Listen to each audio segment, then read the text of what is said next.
IS Entertainment present Delhi. जो बन जब धारै छै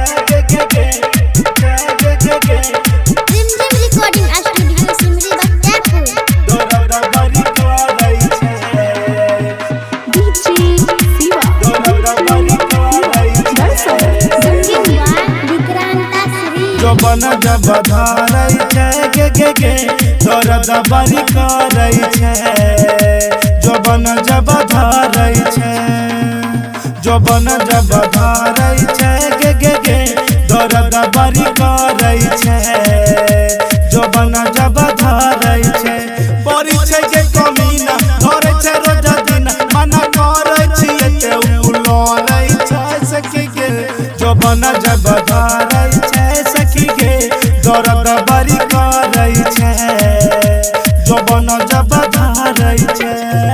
इलाका किसी का भी हो, धमाका डीजे शिवा का ही होगा। रिमझिम रिकॉर्डिंग स्टूडियो सिमरी डीजे सनी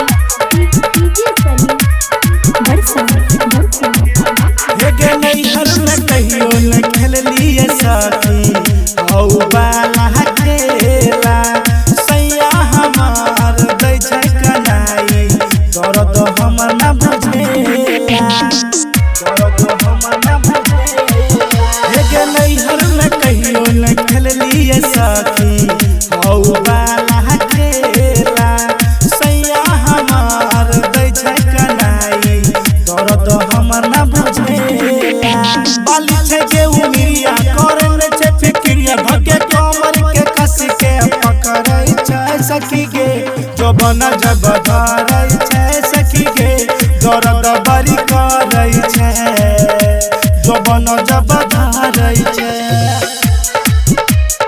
रिमझिम recording studio Simri Bachchapur. Shiva DJ Shiva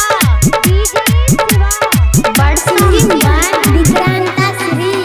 गे खुरपाती मरद मिलल छै साथी अरे न वो कर मान गे और नयन से के जिंदगी भर के छेकिए सखी धान गे सखी धान गे गे खुरपाती मरद मिलल छै साथी अरे न वो कर मान गे और नयन से के जिंदगी भर के छेकिए सखी धान गे रहे विक्रांता श्री सामने जजऊ के भिरी ओकिल अलबेला लागे उ आरै छै सखी गे जो बन जब धारै छै सखी गे दर्द बड़ी करै छै जो बन जब धारै छै।